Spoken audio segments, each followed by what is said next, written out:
Hi, everyone, and thank you so much for joining us for our webinar today. We're going to focus on a very, important topic in any journey of automation, which is the measurement and how we really, go about measuring and monitoring success of your program. I'm Fabiana Corredor. I'm the marketing director at Oxys, and I have the pleasure of having Eduardo and Daniel with us today that are going to lead the bulk of the discussion. So, Eddie, as a lot of you have seen him in prior, series of the webinar, is the head of our intelligent automation practice. And Daniel Fernandez is also one of the leaders of the intelligent automation program at Equifax. So we're very interested in hearing what you guys have to say. Before we get started, just as a quick reminder, your lines are muted, but if you have any questions, you can submit your questions throughout the question panel or throughout the chat, and we're gonna make sure to address them through the discussion or at the end of the session. So with that, I'm gonna turn it to Eddie. Welcome, Eddie. Thank you, Fabi. Thanks for that intro. For the people that have not joined us in our previous webinars, my name is Eduardo Liquez. I am the Managing Director for the practice, like Fabiana was mentioning. As Oxys, we are a gold partner with UiPath, so we really support a lot of organizations with the full life cycle of their RPA journey, from vision all the way through ongoing support and continuous improvement. And we serve, large and small organizations alike. So it's a pleasure to have you all. So as we continue on this, webinar series talking about the three components or the main components of how to really maximize the value of your automation program. We're gonna be talking about Daniel today, who is a great panelist, that he has had a great experience with UiPath and their automation program at Equifax. But we really wanted to focus, and we've been talking through all these topics with, how to build your automation vision right, how to have the right talent, and how to get the right technology enablers in place to really be successful. And through the webinar, we have really been focusing on starting with our previous sessions on how to set it up right, have the right vision and executive sponsorship, through getting started and how to really maximize the value of the first automations, really touching through the mastering of the post-implementation support, which we have a previous webinar on that you can access, and we're going to be showing a little bit of that for the people who have not joined. And then today we're going to really be talking about how to measure the program right. What are the key steps that you need to take to make sure that you're measuring success and the whole program alike? There's going to be different components of how to measure your program, and we're going to be discussing that today. So one of the key things that we wanted to talk about as we get started is that most organizations, like I mentioned in our previous webinar, are having a really hard time scaling. And one of the big things that happens is that their expectations of their program really don't pan up to be what they expected. And most organizations are having a hard time really measuring that. And potentially they're really down the path of automation once they start to really measure and understand things that they could have known if they started from the get-go to measure some of the key items on their program. And that leads to underinvestment or stifling the automation journey by finding unplanned maintenance issues and technical complexities that they didn't really think about from the get-go. But when they start measuring their benefit, they see that it is not what they expected from the moment that they built their original business cases. And that's what we really want to tackle today. So as we go through the main topics that we're going to be discussing today, so really understanding the different dimensions of what to measure, right? Before, during, and after the implementation, before and making sure that that pipeline prioritization process is really strong, and really taking the right measurements and the right methodology to understand what should be the benefit of an automation. During your development, you need to make sure that your development team, as they're building new automations, are being measured correctly. And then most importantly, and most critically, after the automations have gone live, how do you make sure that the business case that you thought was going to be there is there, but also very importantly, that benefits keeps happening through time. It's not what just happened now, it's what's happening 5 years from now, right? I think we need to also talk about the most common overlooked metrics. A lot of people start with a set of metrics that we're going to be talking about, the most basic ones, cost savings, hour saved. We're going to do a little bit dive, but what should you also measure?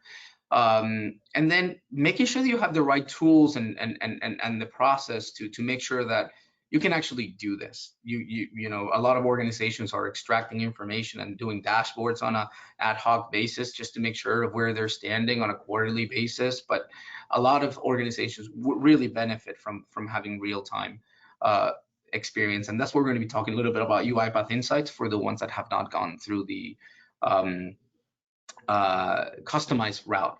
And then for, you know, real world experience, I think Daniel is going to bring a great perspective on how they went about it, when do they start to do what they're doing today, and how's the future looking. So without further ado, I wanted to introduce Daniel Fernandez, who is the Intelligent Automation Leader at Equifax. Daniel, thanks for coming today. Thanks, Eddie, for the introduction, and I'm happy to be here sharing the experience that we have gone through in Equifax. I've been with the company for 10 years already, different roles, the last 3 years already in the RPA space, and I'm happy to share more. Yep. Awesome. So one of the things that I wanted to get started is really talking about a little bit of the automation journey at Equifax. And with that, I just want you to give a little bit of a background on Equifax itself, the shared services model, and how is your COE set up, and who is it serving? Sure. Yeah. So, well, Equifax is a company, right? We are in 20 different countries: North America, Central America, South America, Europe, Asia Pacific.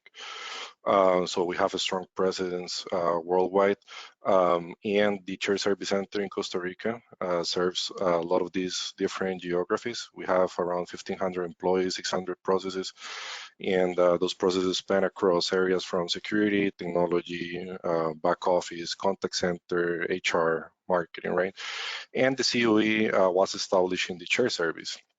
And the shared service, it's a good place to find automation opportunities because we get exposure to all those different processes. So that's how we operate, and there are a few team members based on the US as well that help managing the automation program. Awesome. And I know you guys were one of the pioneers, I would say, of the UiPath relationship, one of the, you know, I think flagship customers of UiPath. So it's great to have you today. And could you talk a little bit about the journey of RPA within Equifax? When did you guys start it? How was it built? And then where's it going and where it is today? Sure. Yeah. So we started back in 2016, right? As everybody else, running proof of concepts, trying different RPA software. So we made the decision to use UiPath because it's very robust. And then we established a global pipeline of automation, right? And that was in the early beginnings.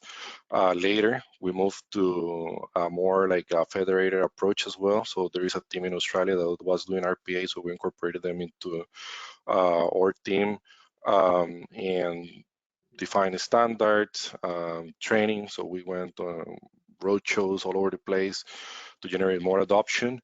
And then in 2019 and 2020, we started implementing some of the other tools of the hyper automation platform that UiPath has, like the Automation Hub, to measure better our pipeline and the intake process, the citizen development program. How do we put RPA into the hands of business, so we don't have, you know, a bottleneck of opportunities within our team. And the last year and this year, it's been pivotal for the team because we migrated all of our infrastructure to Google Cloud, and that allows us to scale more, have better, faster deployments, less errors. And with the benefits of the cloud, we're also implementing machine learning and RPA. So we're giving the bots a brain to work on, more specifically in the document understanding space. And now that we're in the cloud as well, we started deploying our bot analytics that we will share later. Awesome. That's great. You know, I think there's not a lot of organizations that have scaled to this size. So and that started, you know, at such a young age within the technology space, right? I know that, you know, 2016 doesn't seem like a lot of time, but in RPA years is basically as much as you can get. So it's, your perspective on this, I think it will be greatly appreciated, I guess, for the audience. So let's start with the first topic, which is, really measuring the business impact of RPA. For that, before we really get into the conversation, wanted to talk a little bit about what most organizations are tracking. Usually when organizations start on this space, we see them as a provider. They're really interested in understanding the number of automations in production, the productivity gains in speed per transaction, not necessarily the business process. That's what we're going to be talking a little bit about more. Robotics utilization. How is my infrastructure being utilized? If I have 3 bots, how often are they working? Do I have additional utilization or capacity?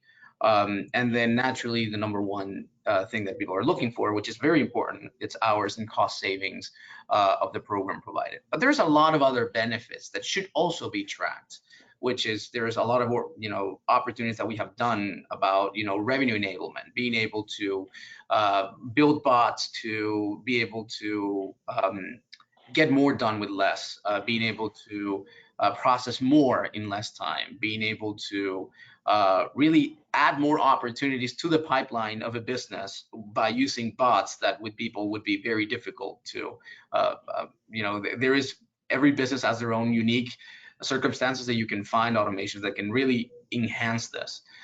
Employee and customer satisfaction. I understand that this is not something that you can measure from this specific environment, but conducting surveys or seeing if there is any changes within the customer satisfaction in reviews and internal employee satisfaction by not having to do so many repetitive tasks, I think it's critical. Overall cycle times reduction, and this is what I was talking. First, we talked about speed on transactionals and productivity gains. But overall, cycle time reductions is critical. So if you can reduce the time that it takes you to process an order, if you can reduce the time that it takes you to understand your outstanding liabilities by introducing it in your accounts payable process, it really accelerates the way that you can conduct business and have data readily available for management to make decisions. Data accuracy and error reduction, and in compliance and control improvement. If you're having mistakes on your audits, and now you're able to introduce bots to reduce the times or make sure that your service level agreements or the actual deadlines that you have for audit purposes can be met with robotics, is a key piece that you should be able to measure. We understand that some of these are not really embedded into your robotics processing data that you can measure, but I think it are critical things that your automation program should be measuring. And then there's a lot of other things on the bot health that I think Daniel and I will be talking about in the next few slides that are maybe left out for a second wave of measuring, which is really the number of incidents for your automation. You want to make sure that the automations that are being built, how strong or well built they are, is going to be based on the number of incidents and the number of errors that you're having. Is it hardware? Is it credentials? Is it application changes that are happening that you cannot control, or that maybe you're not being part of your application development lifecycle, and the RPA team should be part of that in order to retest solutions before they break. And then automation downtimes. In general sense, you can get a lot more detailed into this and how you really get to this. But those are things that organizations should be really thinking about, because at the end, automations now, the business depends on them. A lot of people who were doing things are no longer assigned to do those tasks, and when a robot breaks, the business can hurt from it. So having this level of visibility to the operational area of the program, I think it's critical. So with that, I wanted to give a little bit of time for Daniel to talk about what are they actually measuring. Mm-hmm.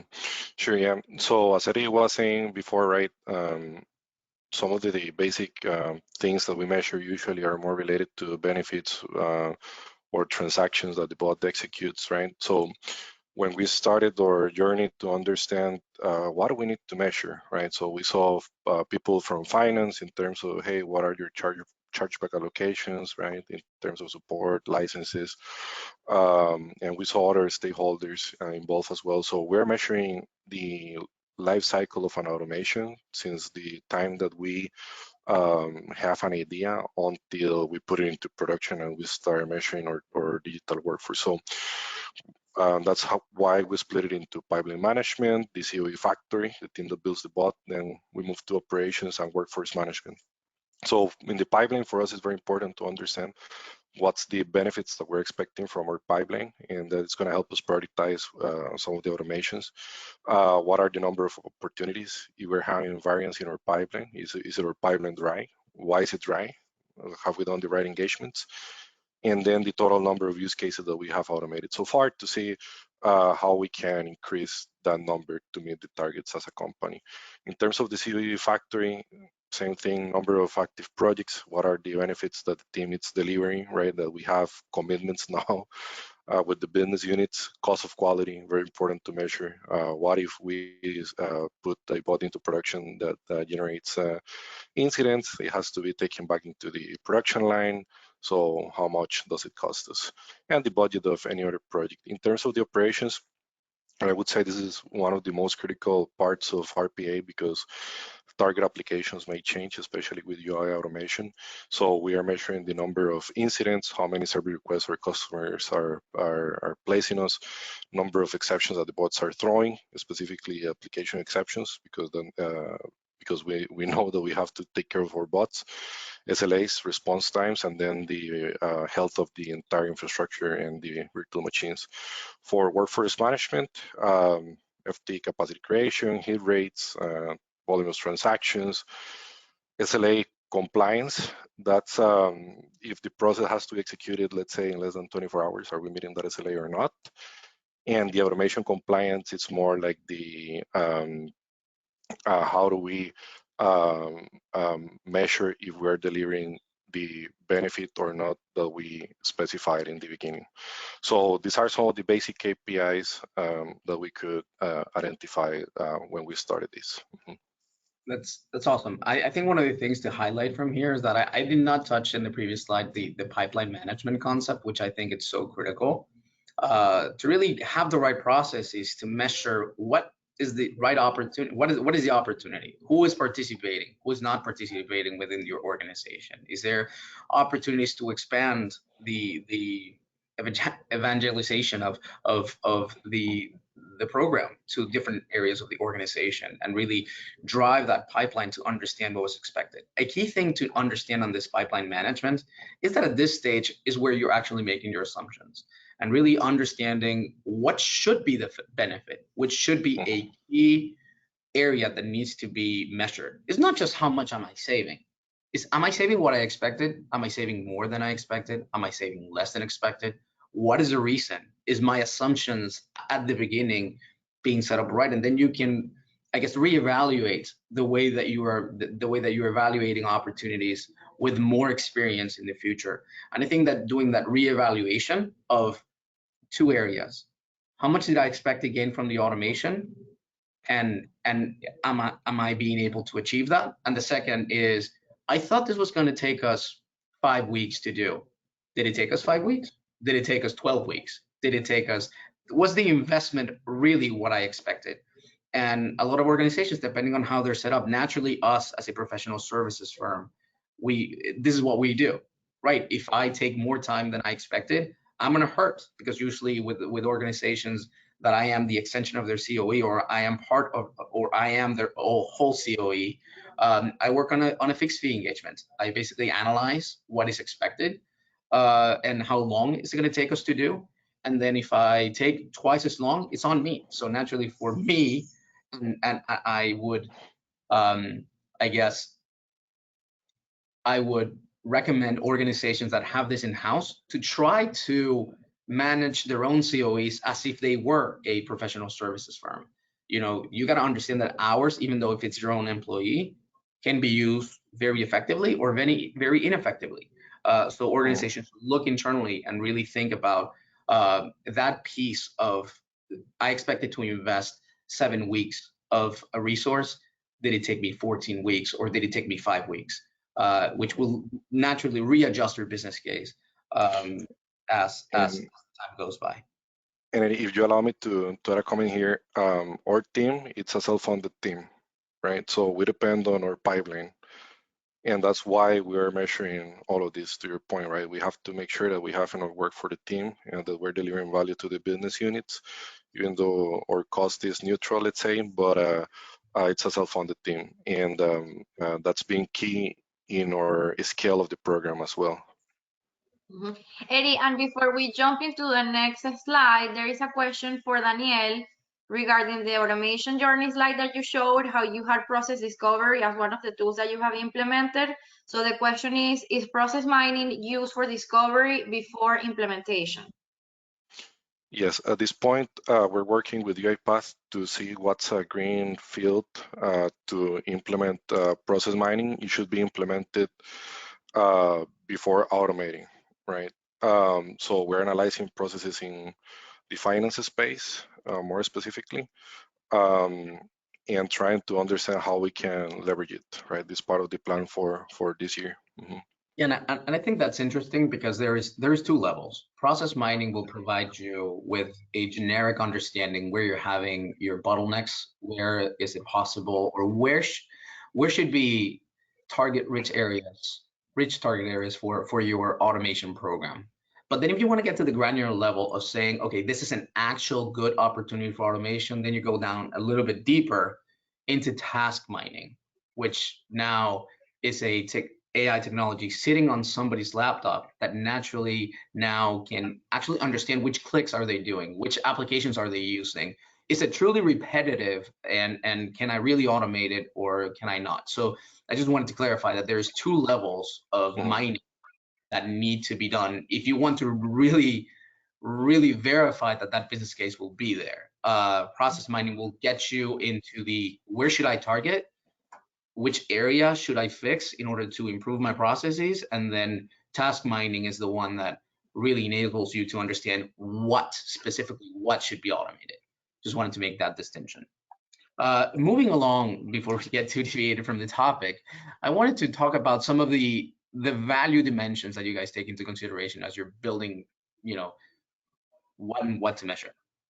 Yes, so sometimes due to the nature of our business, right, some of our internal customers, they may have a hard time trying to understand, hey, is this bot delivering X amount of dollars? Why is so low? If we don't, we don't need the bot, right? So we've seen processes that we have implemented that they are related to cost savings, for instance. So what if we need to hire 40 agents to perform this back office function, right? So we bring the bot, we put it to work, and we say, hey, you're avoiding this amount of dollars per year, right? In terms of revenue, how do we sell faster? How do we make sure that we improve collections? We're working with one of our business units in the UK. They are in the collections business, right? So how do we speed up their cycle time? Compliance and quality. This is big for us, especially later years. So there are a lot of regulations in terms of how you can access credit files, response time to consumers, how to reply back to consumers. So the regulators, they change the rules very often. And I would say that the majority of our bots are focused on the B2C space and also in the compliance space, just to make sure that we are meeting the new rules that the regulators are telling us to follow. And last but not least, the experience, right? We have customers. So how do we make sure that we don't have them on the phone 20 minutes? So we implemented a case for a hybrid solution where we reduce handle times by 35%, just because agents could have on a screen all the information that they needed to take the call, for instance. And then to our team, it's better in the cases of contact center that they can focus on taking care of the customer rather than trying to gather information from multiple places or follow complex processes in the target applications. So they can add more value to our customers. So we navigate through this, right? We worked also with the UiPath value engineering team, and this has been a great tool for us to tell our internal customers, hey, I know usually we focus a lot on the dollar amount, but these are the other things that you should consider when you're building your business case. You may monetize them, you may not, but it's good to consider.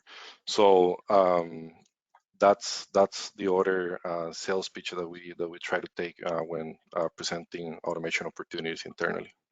Daniel, there is a question about the abbreviation of average handle time.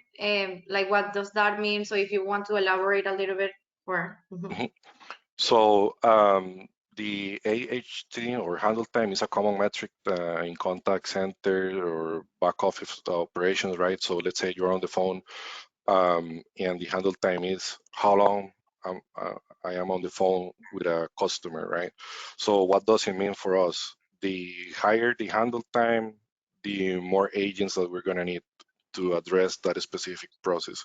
So by reducing the handle time, we can have less people taking calls, let's say. So plus, you that's can one also very support specific your example. customer. You can also support your customer faster, right? Faster, correct, yeah.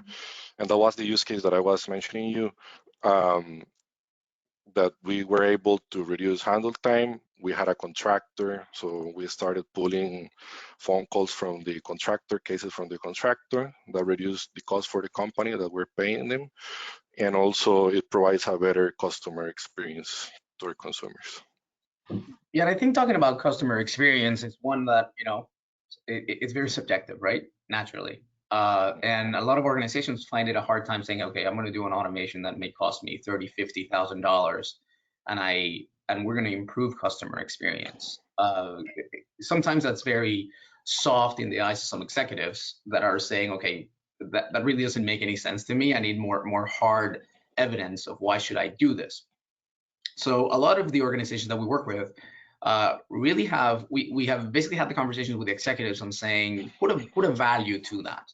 If you can have your customer experience improve by 5 to 10%, what would be worth to the business? What do you think could be the uplift in revenue? What would you think would be the uplift in customer return? And that's some of the conversations that are really hard, but I recommend for the people who are trying to go after these opportunities that will drive better experience, even if it's subjective in a way, we need to try to put a dollar amount to them and saying, what would it be worth to you? And then it becomes a really objective conversation, and it gets away from the I don't know how to value this opportunity in terms of should I do it or should I not do it. That would be my recommendation. Yeah. So go ahead. Yeah, sorry, before we get there, and at least for the customer experience, at least in the shared service center, we have a metric that is called, would you hire an agent, right? And it's a yes or no. And that's how we measure, right? If our customer experience, it's been increasing over time. And sometimes that means that they don't have to call us back again. So we get that benefit as well. It's awesome. Great comment. So before we continue the topic, I just wanted to get the attendees or, you know, perspective on how do you think is your level of maturity on measuring your RPA programs? Is it very mature, somewhat mature, immature, which just haven't started, or you know, really have not started your RPA program yet, so it wouldn't make sense. So thank you, Eddie. I just opened the polling questions. We're capturing the results, and I'll share them with you once we have a little bit more. Okay, perfect. We'll continue a little bit of the conversation while that's happening. So I wanted to shift into the actual business case of automation. And, you know, it varies, like we were talking about before, but at some point you do have to put a sand in the line and say, this is what will get up, you know, automated. We had discussed a little bit about Automation Hub. I think Daniel brought it in his previous conversation. Would you say a UiPath platform that enables all the organization to submit ideas, to provide information about the automation ideas, and it really helps organizations to prioritize what gets and what does not get automated. So one of the things that I wanted to first, before we get into the conversation, is to really, I know that I'm asking a lot of the audience today, but really to get a feel are you having issues, delivering on the business cases? Are you having issues proving that there's opportunity? Before we do that, Fabi, do you have the responses for the previous question? Yes, I'm sharing them now. So 26% believed to be somewhat mature, 15% immature, 41% just getting started, and then another 19% have not started with RPA. And I think that aligns with most of our customers. I think that a lot of organizations just begin by just automating, and then they take the next step on, okay, now that we have a lot of things being automated, let's measure what we are actually getting. And I think even though that is a natural way to begin, I think that taking the necessary steps from the get-go, and we're seeing now, our clients that we've gathered in 2021, 2022, organizations from the get-go investing in what we're going to be seeing as UiPath Insights, for them to know from the get-go what are they getting from their automation program, and if there is any changes or adjustments that should be made through the program in order to improve. So with that, let's go back to the business case of automation, and I wanted to open it up for our second polling question, which was, are you having issues delivering on your initial business case? Yes, so I open it up. Okay.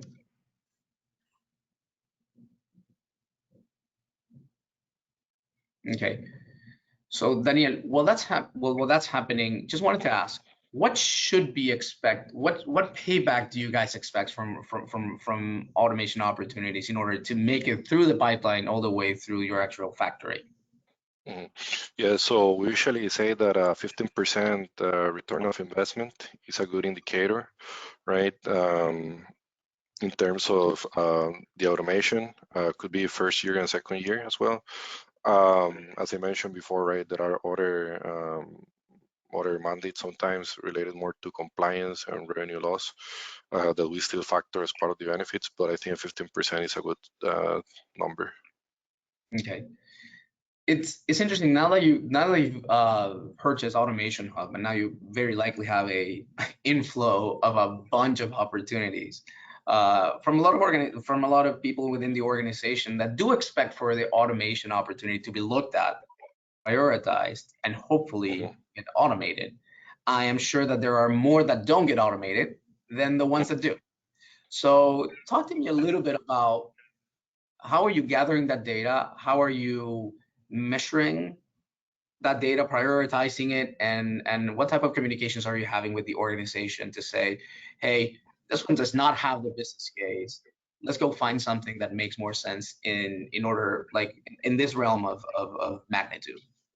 Yes, so we have monthly reviews with our key stakeholders where we present our pipeline through the different stages, and when we start doing like an assessment, if we think it's a good idea, we start adding the dollar amount to the benefit, right? And that's going to be some of the key drivers to say, hey, we're going to implement this, or the value is very low, we're not going to do it, doesn't make sense to bring the team to implement this. So we have that on the side, these monthly conversations as an overall review of our pipeline with our stakeholders. And also we enable the citizen development program, and that's been helping us to tell teams, hey, by the way, I don't believe we can do this, but your team can. So we'll help you, we'll coach you, we'll provide assistance in the process, but it's more like to a citizen developer. And of course, sometimes we have top-down mandates, and that sometimes drives the priority of the projects, but generally speaking, it's in terms of the level of effort to build the automation, if it's a low-hanging fruit, and what's the expected benefit, the key driver. Okay, so basically you're usually gathering the information, and you are getting back to stakeholders and saying, hey, we can't do this for this reason. Correct. And I think that's critical, because I can see without a tool that can really organize the opportunities, what has happened before Automation Hub, before like at the beginning, was that organizations got really excited. They did a POC, it was great, did an amazing job of promoting the technology, and then they opened the floodgates for opportunities to come in, and they had no way to control or really manage in an objective way what got added to the pipeline or truly to the factory. So that led to a lot of frustration, a lot of, okay, so I've done all the work that you asked me, I'm super excited, I want to get this over the fence, and then I never get a response, which naturally puts everybody off. And I think it's one of the key things why pipeline measurement and management should be a key piece. Once you really open you should have something in place before you open the floodgates for the whole organization to start giving you opportunities, so that you don't look like a person that is asking for something and then never responding to anybody or never delivering on a promise. Because naturally, my expectation would be that if I send an opportunity that I think it's great, that it gets automated. So I think it's a critical relationship to have. And I think in order to control that, you have also done a accountability framework within your organization that you're really asking for the business to pay for it. So, okay, you want it, put your money where your mouth is. And I think it's very interesting. Could you talk a little bit about that area too? Sure. Yeah. So part of our thought process is that we create these business cases right early on, and we tell the business, look, this is your solution, this is what we're automating, these are the benefits. We have them helping us calculating those benefits, because at the end they're going to be accountable for monetizing those benefits in their end. And from there, what we do is that we review internally and we say, hey, for this implementation, this is implementation cost, operation cost, licenses cost, and in that entire framework is that what they take to move it in the approval process. So basically, we are, as a consultants, right, providing what's going to be the best approach for their automation, for their accountable of delivering the benefits.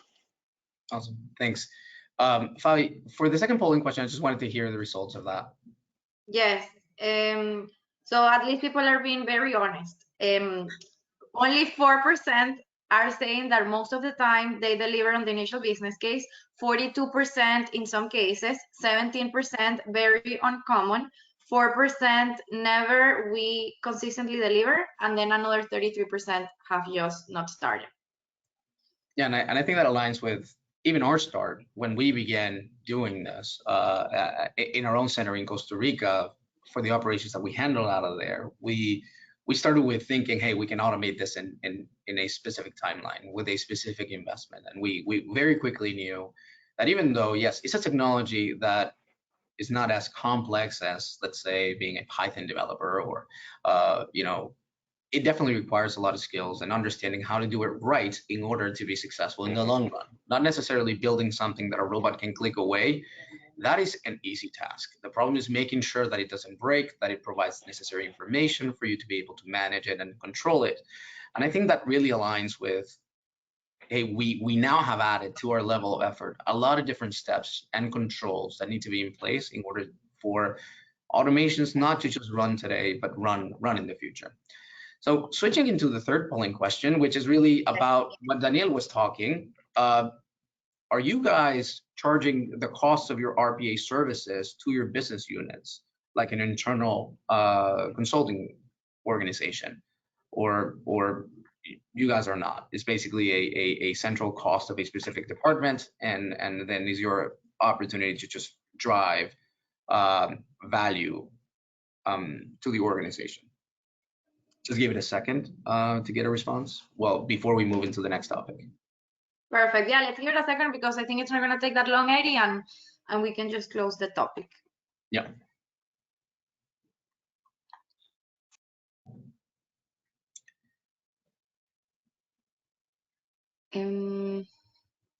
Still gathering more responses.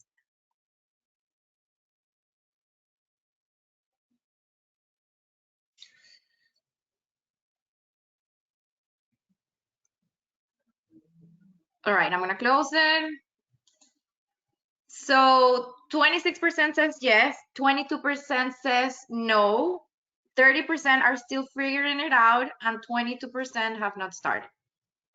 Okay, I think that really is about what we're seeing also with organizations. Half of them are doing it, half of them are not doing it, half, and the other ones are, like you're saying, but I say it's 20 something percent yes, 20 something percent no. That really aligns with the decisions that are really being made. A lot of organizations do have basically decentralized in some departments, IT, or even some on the operations side, and it's just a cost center, and they're being measured by how much benefit they drive to the organization. The benefit of having it as a chargeback is that now you're putting the accountability on the department to find good opportunities that they can actually be behind, and they're now accountable for them. So I think both of them have merit, but not necessarily one works for all. But I think it's an interesting thing to see what others are doing. So moving on to the next topic, and this is now going beyond what is being exposed by your robots, is how do you measure your support team? Naturally, we know that organizations, that RPA solutions are not build them and forget them. We know they go through an environment that's ever changing. Like Daniel was saying very accurately, they're using the user interface, and that changes often. In healthcare is notorious once you're working with payers, and United Healthcare keeps changing their website every week. So the ones who are in healthcare will relate. So it is interesting to have the right support team structure, but also the measurements.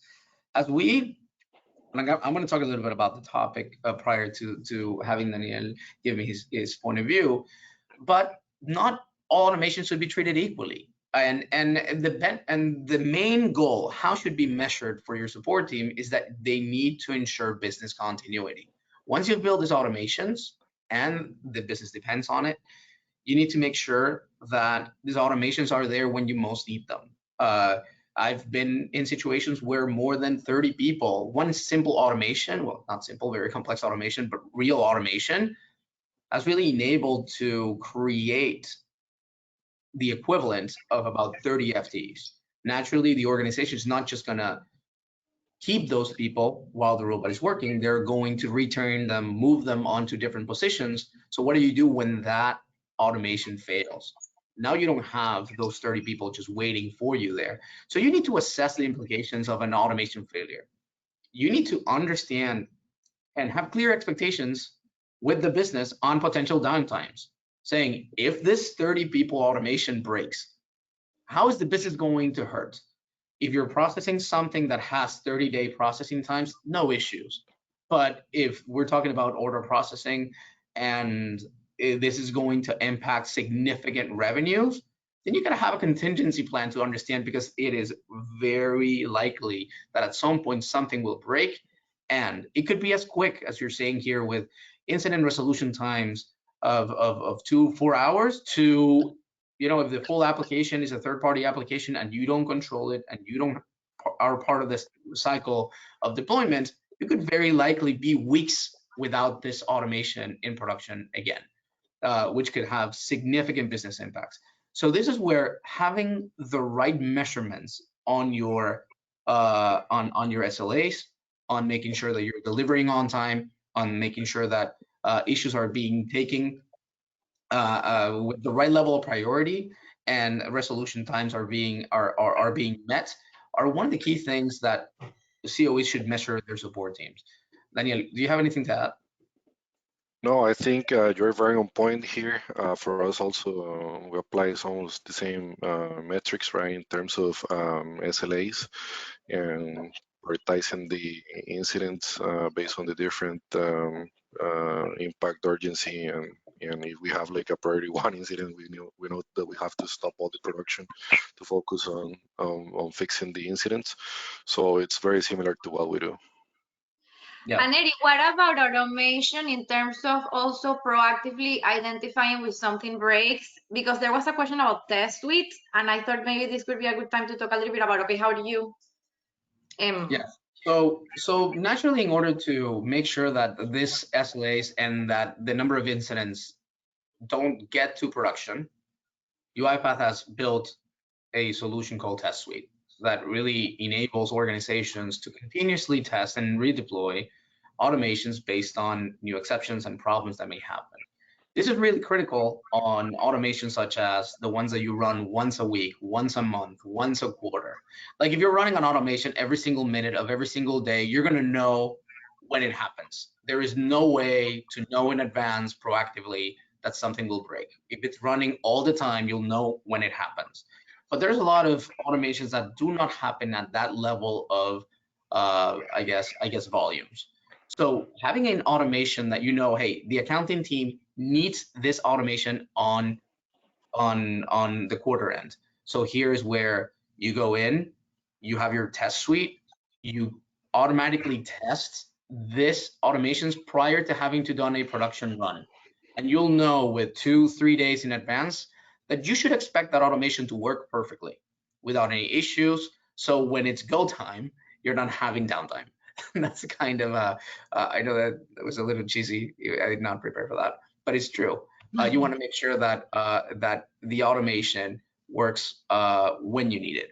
And the idea here is to reduce the issues that get to production, so that now you're measuring, hey, I was having 20 issues with this robot using Test Suite. Now I can reduce my production issues to 3 because I'm continuously testing and reducing what I'm measuring within my program.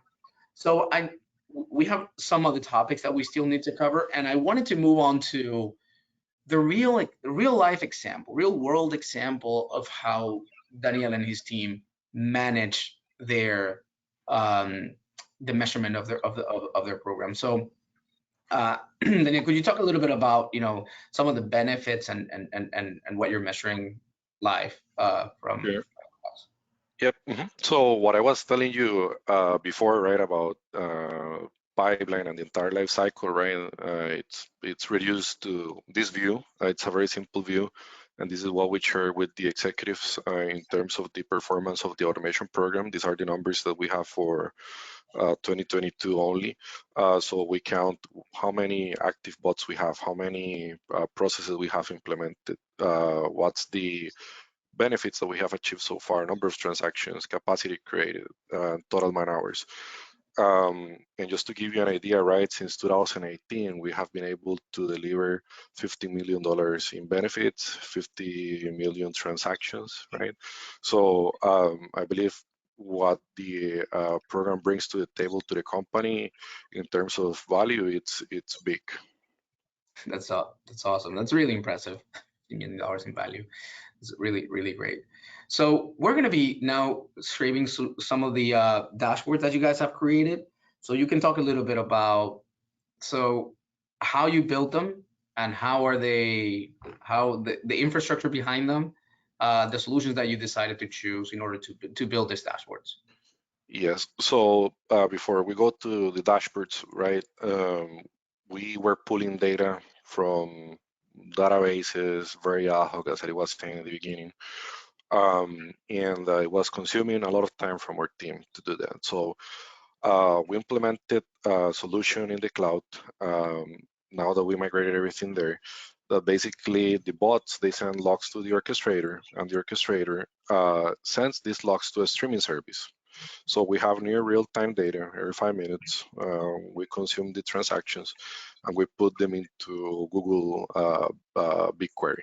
And we're leveraging Tableau as our visualization tool.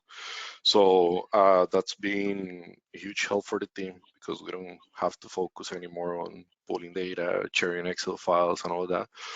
And we decided to go that route because we had other data sources that we couldn't embed into Insights. So the first dashboard that you're seeing here, it's the financial indicators of the team and the benefits that we are delivering versus the cost. So we can see here the average of the FTs that we're producing, the cumulative benefits and so on. So this is a great view because we can share to our stakeholders, hey, I know we're investing heavily on the automation program, cloud migration, implementing our technologies, but this is the payback. So it's a good tool to measure the success. I don't know if we want to jump to the next one. Yeah, and I understand that, I think also you guys didn't go directly through UiPath Insights because it's a newer product. You've been at this now for 5 or so years, so you've been having to build your own. And I think for organizations like yours, like Orange in Europe and others, they had to really invest in making solutions like this on their own. And this is why immediately UiPath started to see that in order for the automation programs to grow, they would have to build something that would be easier for organizations that are not your size potentially to get going on this quicker. And we're going to talk about insights later on. So let's talk about this dashboard and pipeline management. Mhm. So, and something as well, right? As you saw, is that we started very early with UiPath. Insights didn't exist. The framework didn't exist. So we came up with our own framework. We had to standardize how we were logging transactions separately in database. And that led us to, as well, implement the custom solution. So as we have evolved, right, some of these tools were not available, and that's why we're here. So in terms of pipeline management, what I was telling you earlier, some of the basic KPIs, right? What's our pipeline funnel? What's an idea? What's being qualified as a lead, as what we have in assessment, qualified opportunities that we're just waiting to make a decision on them. Trends of pipeline change over time, right? To see if our pipeline it's dry or not. And in other views, we have also the pipeline aging. So what I'm not touching something that it's already 3 months old, right? That's a very good question to ask ourselves. So next, in the interest of time, I know we only have about 10 minutes left. I wanted to get some into other topics, and let's talk about the operational health, because I think this one is interesting, and then the bot performance. So we're using ServiceNow as our main channel to receive requests from our internal teams, and basically in here we can see what's the number of incidents by year, what's been the trend of incidents and the distribution of those incidents. So if we're saying that we have a lot of environment issues, right? What's driving those environment issues? How we can reduce the amount of environment issues? And also we try to work with the technology teams to understand their roadmaps. So we know exactly if an application is going to change and that's going to cause an environment issue. And we can see the distribution as well by priority. So where we need to focus more.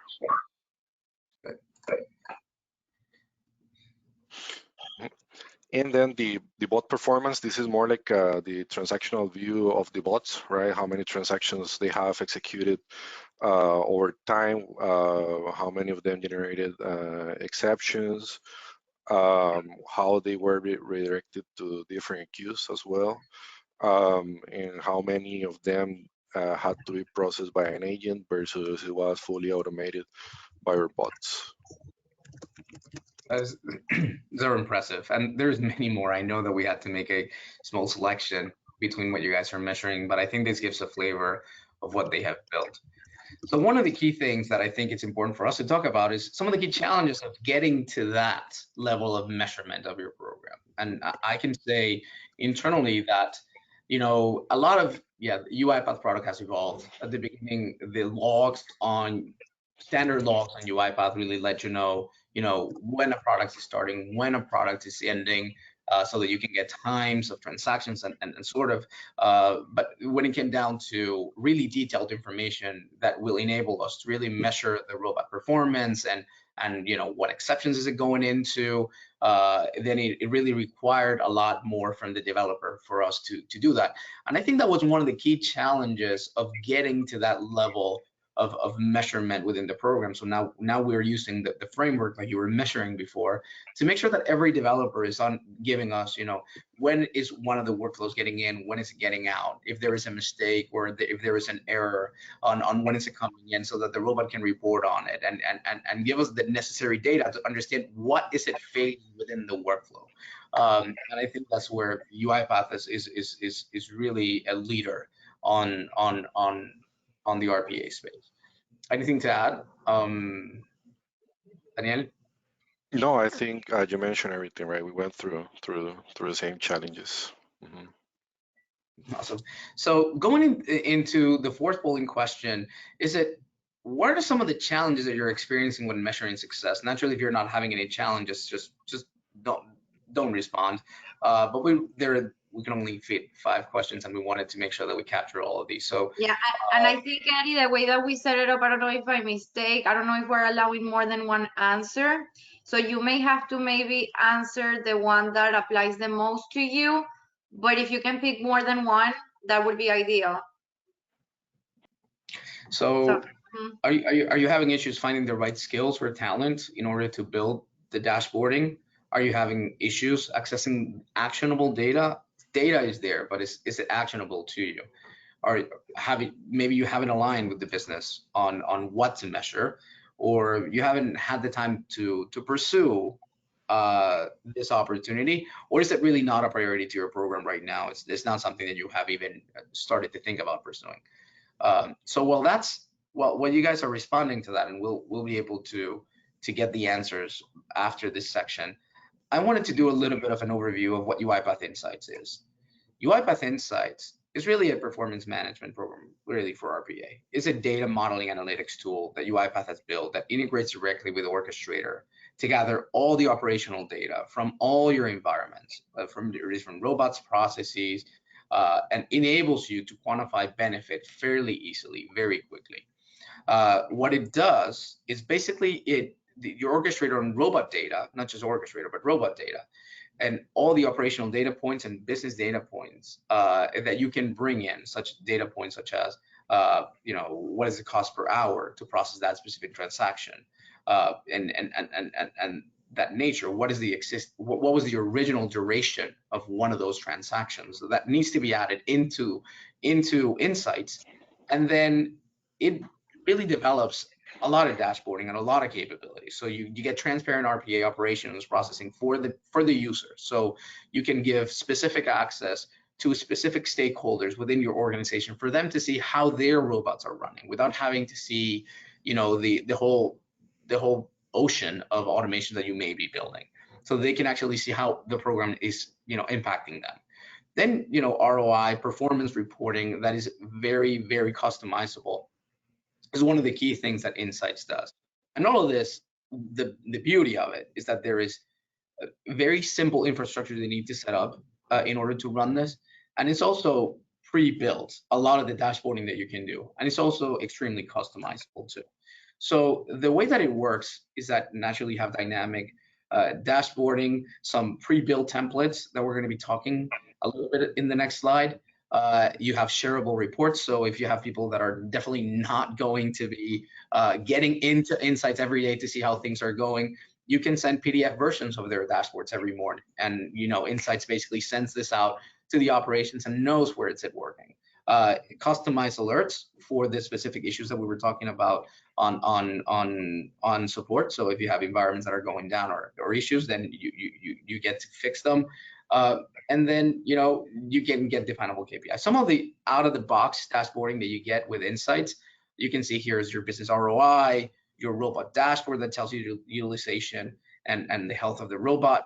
Queue dashboards, which is basically saying for those high automations that have a lot of items that robots need to eat at, if you're usually having a capacity of 20 transactions on a queue and then it spikes to 100, it'll tell you, hey, you need more automation capacity to not have a backlog. So all these things are automated now and enable you to really move down the automation journey faster. And then your process dashboard. Each one of the processes, how much benefit are you getting? How is it running? How many errors are you getting? So those are kind of the key things that you can see there. So and while you're reviewing the slides, I just opened the question about how many are already leveraging UiPath Insights or Automation Hub or both. So just so you know, I'm collecting those responses while you go. Okay. And then the last thing is saying, talking about talent.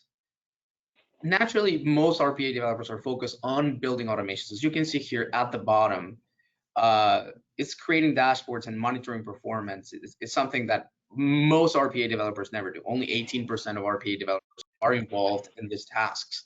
And even then, only about 50% of them like it. So, it's a lot of things that why, organizations choose a partner like ours that can have the experience of, we have talent that does a lot of, this specific product development with the necessary skill sets to do it right. And to compare that with, there's also a component that most of the people who do this are also part of the ongoing support maintenance team. And this is also one of the key things that organizations or RPA developers don't like to be part of. And I think making sure that you have the right skill sets in order to get this done, by having the right team structure within your COEs, in order to be able to support and measure your performance for success, I think is the key thing. I know that we are up to the hour, and I really appreciate everybody, and specifically Daniel for being part of the panel today. If there is anybody that have any questions, please submit it through email, and we'll respond to it as fast as we can. And if any of you are interested in a consultation, please make sure to respond to the last polling question, and Fabia and her team will get back to you. Yeah, and the idea for this consultation is really to have an open conversation on where you are with your automation journey. You may be having challenges in terms of measurement, but you may also be having other types of challenges. So in general, we would just like to have an open discussion. And Eddie, while I'm at that, there was one question, I think it was to Daniel, about whether those analytics and dashboards that he built could just be done on the cloud or also on-prem. So if you guys want to answer that. Yes, so yeah, you can leverage for on-prem implementations the Elastic technology stack. While with it, in terms of the data pipeline, it's serverless, so it has to be on cloud. Yeah, so even though you can, it's a lot more work to keep it up and maintain it, because there's a lot of data that's going to be influxing, and what happens is it's harder to just provide that seamless experience that you want the people who are using dashboards to have, and not for every single time that you are asking a query, you're going to have to wait 2 minutes to get the response on the data that you're looking for, and that's what you're trying to avoid. Excellent. And Eddie, if you go to the next section, the next slide, just really quick before we close, we wanted to tell you about the upcoming webinar sessions that we have lined up. Some of you may be already registered, but with the same link that you register for this one, you can go and look for the session on May 25th that is going to center around UiPath Citizen Development. There is another one in June where we're going to talk more broadly about all of the UiPath hyperautomation platform and the different components and how we're seeing customers using those components. And then I think we're going to be adding to the section a document understanding webinar, because a lot of people have shown interest in that topic. And then lastly, a lot of people have been asking for the slides. So a lot of the times that we send it from marketing, it goes to the spam folder. So what I would recommend is, if you really want a copy of the presentation or the recording, please send me an email to fabiana.corredor@oxys.com, and we will make sure to get you a copy. And I don't know, Eddie, like if there's any other, final.